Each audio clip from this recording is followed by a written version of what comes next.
Ever since COVID, my school had been doing online classes. I loved it. No more getting up at the crack of dawn to get ready for school. I just hopped out of bed 5 minutes before class started and logged onto my computer. That morning started off just the same as all the other days. I clicked onto my English class and waited to see my teacher's face pop up. Suddenly, there was a bright flash and the screen went blank. I had no idea what could have happened. Maybe my computer had glitched or something? I waited a few minutes, then finally the screen lit up again. But instead of seeing Mrs. Wilson, my screen was filled with a bunch of faces I didn't recognize. My face fell in shock when I heard what they were saying. "This mission is top secret, for your ears only. No one can know about our plans to spy on Russia," the man said. But before I go on, make sure you like and subscribe and hit that notification bell so you don't miss out on any more crazy stories. I couldn't believe it. I'd somehow managed to join a top secret government meeting. I listened as they discussed exactly how they were going to infiltrate the Russian government. It was amazing, like something out of a movie. Achoo! Suddenly, all the men stopped talking and looked at each other. I couldn't believe it. They had heard me sneezing. I must have had my microphone on. "Who's there? Who is it? Reveal your identity," said a voice. I was about to log off, but what the man said next stopped me in my tracks. "We can trace your IP address. We'll find you. Just tell us who you are." "I'm Tom," I whispered. "Well, Tom, you have made a big mistake. Tell us now, how did you get into this meeting?" "I'm sorry, I don't know. I was trying to log onto my English class." "What? You're just a kid?" "Yes, I'm sorry. I'll go now." No, wait. You know too much already. We can't just let you go. Hold on while we discuss what we will do with you." I was petrified. What had I gotten myself mixed up with? It seemed like an eternity before the man spoke again. "We are going to give you $1 billion for your silence. You cannot reveal any of the information you found out today." "What? That's crazy." "Listen very carefully. This is very important. If you tell anyone anything, we will destroy you and all of your family." I agreed and promised that I would never tell anyone. "The money will be deposited in your account in 1 hour. We are going to send you a telephone number now. Don't show it to anyone. If you ever need to contact us again, you should send a message to this number." I logged out of the meeting and sat there in shock. I didn't believe they would really send me $1 billion, but an hour later when I checked my account, the money had been deposited. My hands were shaking as I looked at the row of zeros in my account. I was a billionaire. I wanted to rush downstairs and tell my parents, but I couldn't. If they knew I had that much money in my bank, they would want to know where I had gotten it from. If I told them, then their lives would be in danger, so I had to keep it a secret. So when I was at home, I had to pretend everything was normal. It was only when I was out with my friends that I could show that I was rich.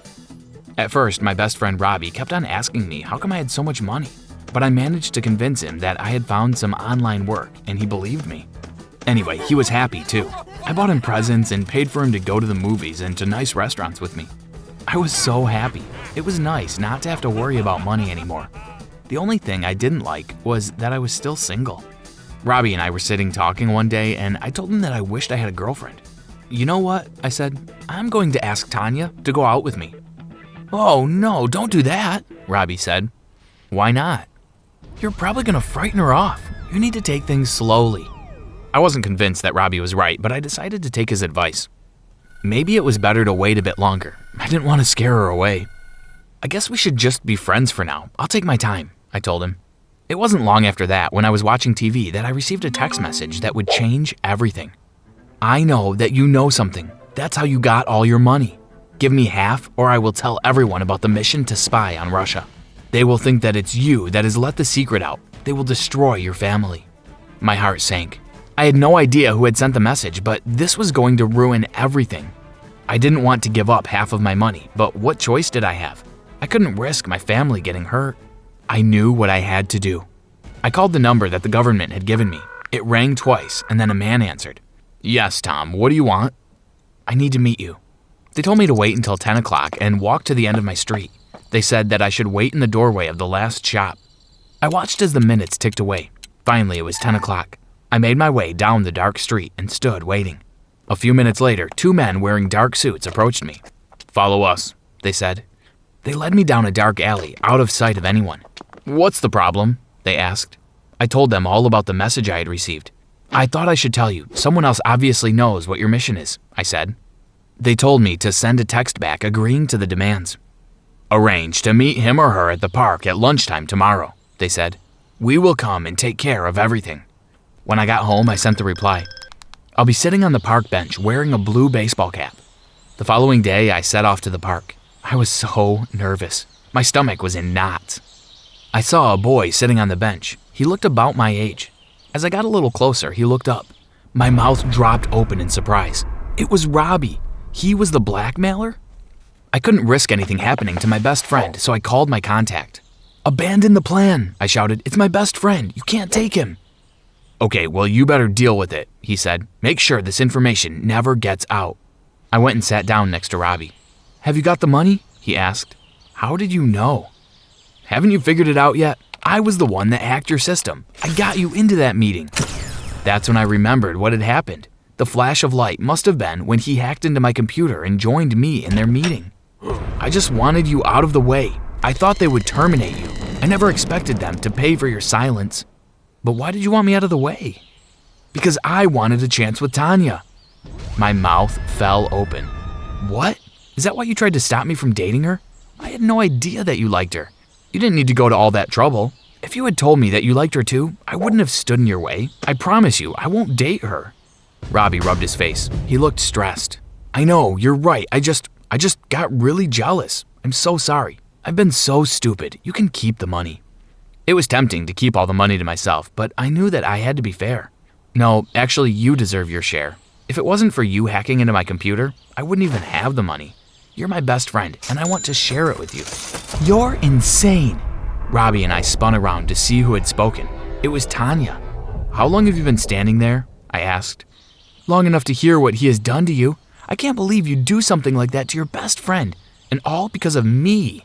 Please, I did this for you, Robbie said. No, this obsession has got to stop. It's unhealthy.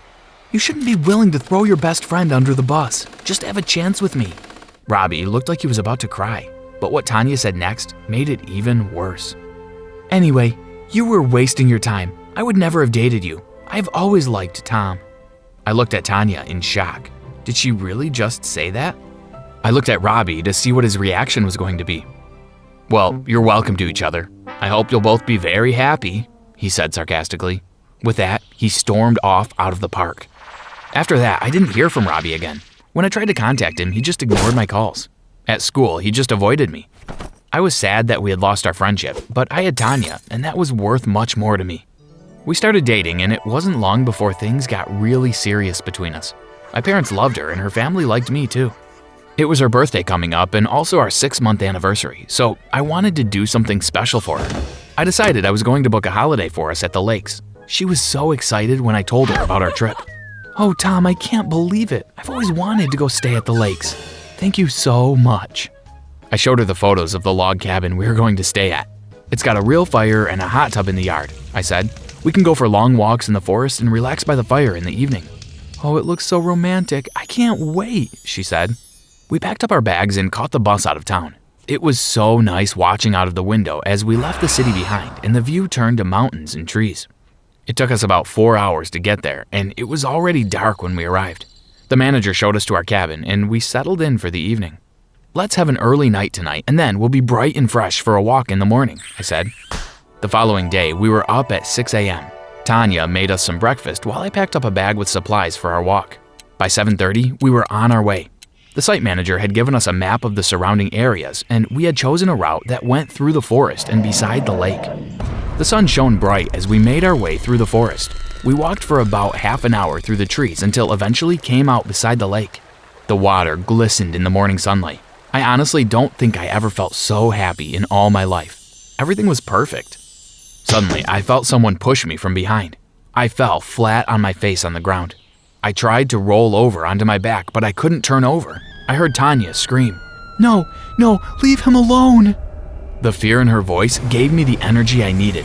I turned over and faced my enemy. Robbie, I cried out in shock. What are you doing here? But he didn't say anything. He just kept on hitting me. I didn't want to hit him back, so I just held my hands up to my face to defend myself. But then, as quickly as it started, it stopped. I felt Robbie being pulled off of me. I looked to see who had come to my rescue.